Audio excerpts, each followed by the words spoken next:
Face à la gravité de ces faits, le Collège des chefs d'État de la Confédération 1 décide de mettre les forces de défense et de sécurité en état d'alerte maximale, appelle les populations de l'AES à redoubler de vigilance, à dénoncer systématiquement tout fait suspect aux forces de sécurité et à rejeter les propositions d'enrôlement au sein des groupes terroristes. Des manœuvres de déstabilisation sont régulièrement initiées par une poignée de chefs d'État qui imposent leur agenda, leurs desiderata et des agendas étrangers au reste de l'organisation. Le Collège des chefs d'État de l'AES considère, à juste titre, la décision de proroger pour 6 mois le retrait du Burkina, du Mali et du Niger de la CEDEAO comme étant une énième tentative qui permettrait à la junte française et à ses supplétifs de poursuivre la planification et la conduite des actions de déstabilisation contre l'AES. Il est regrettable de constater que le Nigeria n'a pas renoncé à servir de base arrière à la déstabilisation du Niger en complicité avec certaines puissances étrangères. On savait que si la CEDEAO demandait une prolongation de 6 mois de l'AES dans l'organisation, c'était parce qu'il préparait quelque chose. Mais on était loin de se douter que ce serait aussi grave. À tel point que l'Alliance des États du Sahel a déclaré un état d'extrême urgence. Ça va jusque-là. Nous avons devant nous la déclaration du Collège des chefs d'État de la Confédération des États du Sahel. Un communiqué qui explique tous les plans qui sont en cours actuellement pour pouvoir détruire l'AES. Et des plans fomentés par qui? Les mêmes que d'habitude. Donc là, Abdoulaye Diop, le ministre malien des Affaires étrangères, a lu le communiqué. Et au même moment, le ministre des Affaires étrangères du Niger a également lu ce communiqué. Parce que c'est grave. Tous leurs médias actuellement sont en train de communiquer dessus et appellent à une mobilisation générale des populations, des fonctionnaires, des travailleurs privés, de tout le monde. La situation est beaucoup plus grave que ce que l'on avait prévu, que ce que l'on avait pensé. On savait qu'il y avait un danger. Mais ça, découvrez les cahiers de coloriage Orion pour des enfants inspirés et épanouis. Les cahiers de coloriage Orion sont des livres à colorier, mais pas seulement. Ce sont aussi des outils d'estime de soi, d'amour propre et de fierté culturelle, conçus pour les générations futures. Des personnages beaux et attachants qui nous ressemblent, des contes inspirants avec des leçons de vie. Dans un monde qui nous décrit comme des problèmes ou encore des victimes, on doit redonner confiance aux enfants. Pour vos petits à partir de 4 ans, procurez-vous dès maintenant un cahier Orion. Disponible aussi sur Amazon, le cahier de coloriage Orion est plus qu'un livre. C'est une fierté culturelle, un futur où vos enfants n'ont pas à chercher leur place parce qu'ils la connaissent déjà. Je vous laisse tous les liens et les informations en description pour obtenir ces cahiers. Au nom des plus hautes autorités de la République du Mali, j'ai l'insigne honneur de délivrer la déclaration du Collège des chefs d'État de la Confédération des États du Sahel, AES. Soucieux de préserver la dignité de leur peuple, de préserver l'intégrité de leur territoire face aux velléités impérialistes et néocolonialistes, leurs excellences le capitaine Ibrahim Traoré, président du Faso, chef de l'État du Burkina, le général d'armée Assimi Goïta, président de la transition, chef de l'État du Mali, et le général de brigade Abdourahmane Tiani, président du Conseil national pour la sauvegarde de la patrie, chef de l'État du Niger, ont créé le 16 septembre 2023 l'Alliance des États du Sahel. Ce nouvel élan décisif, porté par une volonté commune d'accéder à une souveraineté véritable et d'amorcer une réelle dynamique des peuples, s'est renforcé suite au retrait des 3 pays de la communauté économique des États de l'Afrique de l'Ouest, CEDEAO, le 28 janvier 2024, et la création de la Confédération des États du Sahel, AES, le 6 juillet 2024. Le Collège des chefs d'État de la Confédération AES constate que depuis l'adoption de cette nouvelle posture stratégique, portée par des aspirations légitimes à la liberté et à la paix, la junte française impérialiste sentant ses intérêts menacés, appuyée par certains chefs d'État de la sous-région, tente désespérément de porter un coup d'arrêt à la dynamique émancipatrice enclenchée par l'AES. En réitérant le caractère irréversible et immédiat du retrait des pays de l'AES de la CEDEAO, dans sa déclaration du 14 décembre 2024, le Collège des chefs d'État de l'AES considère, à juste titre, la décision de proroger pour 6 mois le retrait du Burkina, du Mali et du Niger de la CEDEAO comme étant une énième tentative qui permettrait à la junte française et à ses supplétifs de poursuivre la planification et la conduite des actions de déstabilisation contre l'AES. En lieu et place d'une gestion concertée entre l'AES et la CEDEAO, des aspects techniques liés au retrait avec effet immédiat, le Collège des chefs d'État a été surpris par cette décision unilatérale de prorogation qui ne saurait lier les pays de l'AES. Le Collège des chefs d'État constate avec regret qu'au sein de la CEDEAO, des manœuvres de déstabilisation sont régulièrement initiées par une poignée de chefs d'État qui imposent leur agenda, leurs desiderata et des agendas étrangers au reste de l'organisation. À l'évidence, ces actions viennent prouver que la question sécuritaire à laquelle s'attaquent avec succès les pays de l'AES dans la sous-région et dont les bénéfices profitent à toute la région n'est pas une préoccupation réelle pour ces acteurs à la solde d'un maître aux abois. Aussi, le Collège des chefs d'État suit avec une grande attention les manœuvres de tromperie initiées par la junte française, prétextant de fermer ses bases militaires dans certains pays africains pour les remplacer par un dispositif moins visible, mais poursuivant la même velléité néocoloniale. À ces activités s'ajoutent des opérations de réorganisation et de regroupement des groupes terroristes dans le bassin du lac Tchad et dans le Sahel et dans certaines zones frontalières, à savoir Niger-Nigeria, Niger-Bénin, Niger-Burkina, Bénin-Burkina. Ceux-ci reçoivent de la part des États étrangers des appuis divers, notamment financiers, et des moyens logistiques visant à déstabiliser l'AES. Face à la gravité de ces faits, le Collège des chefs d'État de la Confédération 1 décide de mettre les forces de défense et de sécurité en état d'alerte maximale. 2. Décide de faire de l'espace confédéral un théâtre unique d'opérations militaires, coexistant avec les théâtres militaires nationaux en cours. 3. Appelle les populations de l'AES à redoubler de vigilance, à dénoncer systématiquement tout fait suspect aux forces de sécurité et à rejeter les propositions d'enrôlement au sein des groupes terroristes. Le Collège des chefs d'État réitère son engagement à poursuivre avec détermination le combat du peuple de l'AES pour sa souveraineté véritable et sa dignité. Fait à Bamako le 22 décembre 2024, signé le général d'armée Assimi Goïta, président de la transition, chef de l'État, président de la Confédération des États du Sahel. Je vous remercie.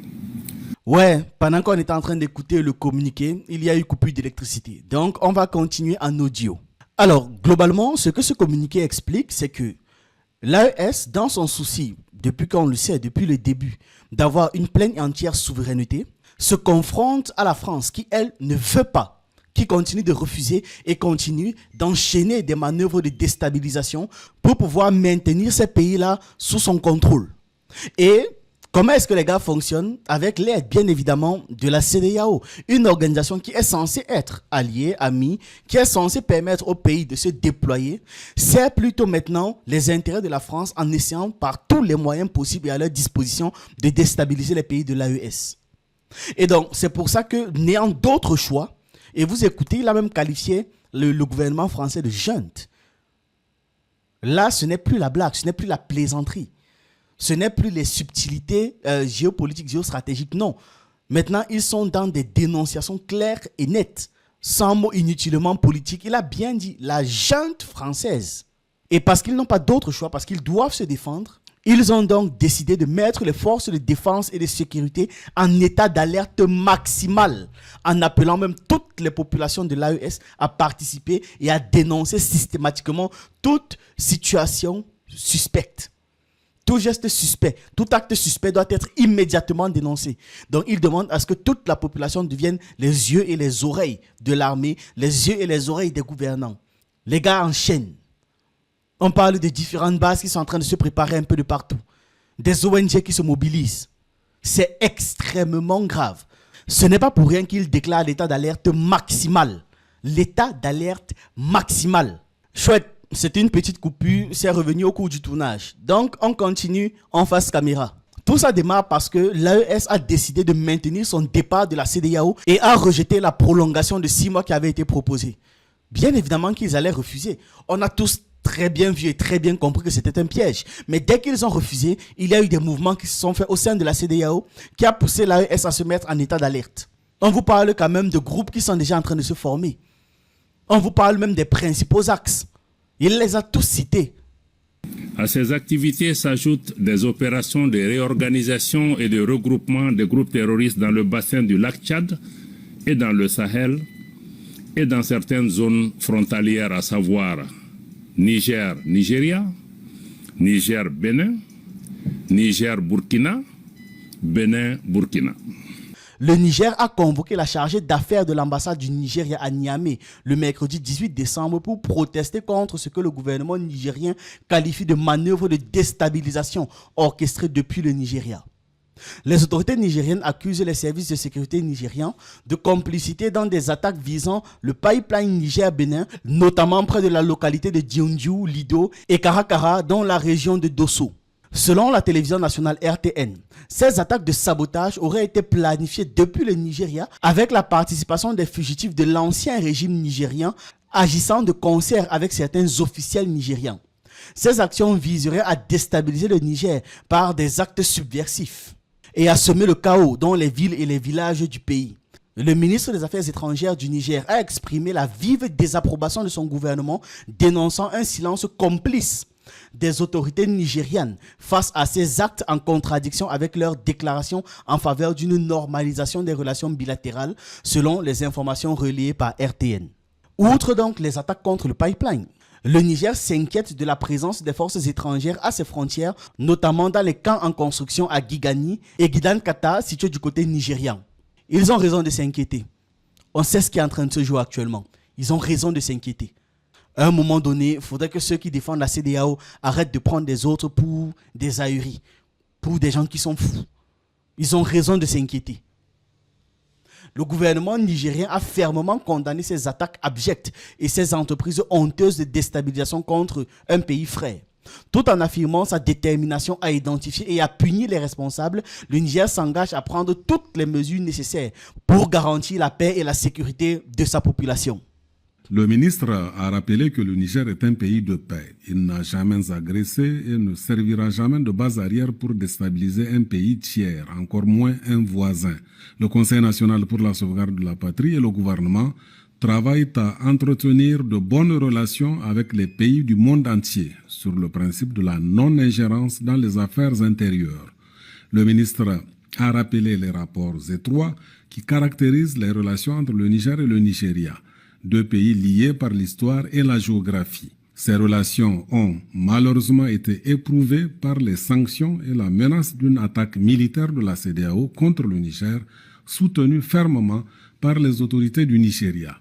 Après plus d'1 an de froid entre les deux pays, le Niger a, nonobstant une présence militaire étrangère hostile avérée à ses frontières avec le Nigeria, pris la courageuse décision d'engager la normalisation de nos relations. C'est dans cette perspective, a dit le ministre, que les deux pays ont échangé des délégations de haut niveau, dont la visite au Niger du chef d'état-major des armées du Nigeria. Le protocole d'accord signé entre les deux parties Lors de cette visite relative au renforcement de la coopération sécuritaire, est censé exprimer la volonté des autorités des deux pays de combattre le terrorisme et le trafic transfrontalier en tout genre, qui constitue une menace existentielle pour nos pays. En dépit de tous ces efforts, a indiqué le ministre, il est regrettable de constater que le Nigeria n'a pas renoncé à servir de base arrière à la déstabilisation du Niger en complicité avec certaines puissances étrangères et les dignitaires de l'ancien régime auxquels il offre un refuge assorti de prise en charge. Des récentes révélations font état d'une certaine complicité de l'appareil sécuritaire nigérian dans les attaques du pipeline Niger-Bénin aux environs des localités de Djounzou et Bela, Lido et Karakara, et d'une entreprise orchestrée à partir du Nigeria en étroite complicité avec les fugitifs de l'ancien régime visant à mettre à feu et à sang les villes et villages du Niger. Le ministre a clairement indiqué à la chargée d'affaires que le Niger fustige le silence complice des autorités du Nigeria qui prétendent travailler à la normalisation de nos relations concernant le sort des fugitifs mentionnés plus haut qui continuent en toute impunité et de concert avec certains officiels nigérians à poser des actes subversifs contre le Niger et la question de la présence des forces étrangères à nos frontières, notamment les camps en construction de Gigani et de Gidankata. Enfin, le Niger, tout en condamnant ces attaques abjectes et ces entreprises honteuses de déstabilisation contre un pays frère, reste déterminé à poursuivre et châtier les auteurs, mettre tout en œuvre pour assurer la paix et la quiétude de sa population et coopérer avec tous les pays épris de paix dans un esprit de fraternité et de respect mutuel. Nous avons le Nigeria qui dit réaffirmer son engagement pour la stabilité régionale suite à l'incident sur l'hélicoduc au Niger. Le gouvernement nigérian a réagi aux allégations concernant son implication présumée dans l'attaque survenue le 13 décembre 2024 contre le léoduc Niger-Benin, situé dans la région du Dosso au Niger. Dans un communiqué officiel publié le samedi 21 décembre 2024, le ministre nigérian des Affaires étrangères a fermement démenti toute implication des forces de sécurité nigérianes ou tout soutien au groupe Terreau Lakurawa dans cet incendie. Donc tout soutien au groupe Terreau Lakurawa précisément ou au groupe Terreau en général, parce que ça peut être une ambiguïté qui est très mal interprétée, hein.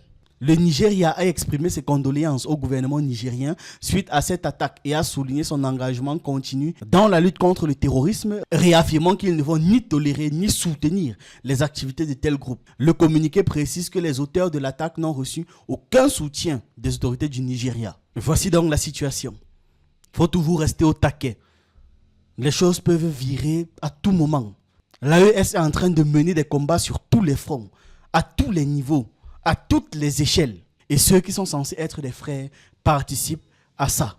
Voilà ce que j'avais à partager avec vous dans cette vidéo. Dites-moi ce que vous en pensez en commentaire. J'attends vos analyses et vos avis. Et on se retrouve une prochaine fois.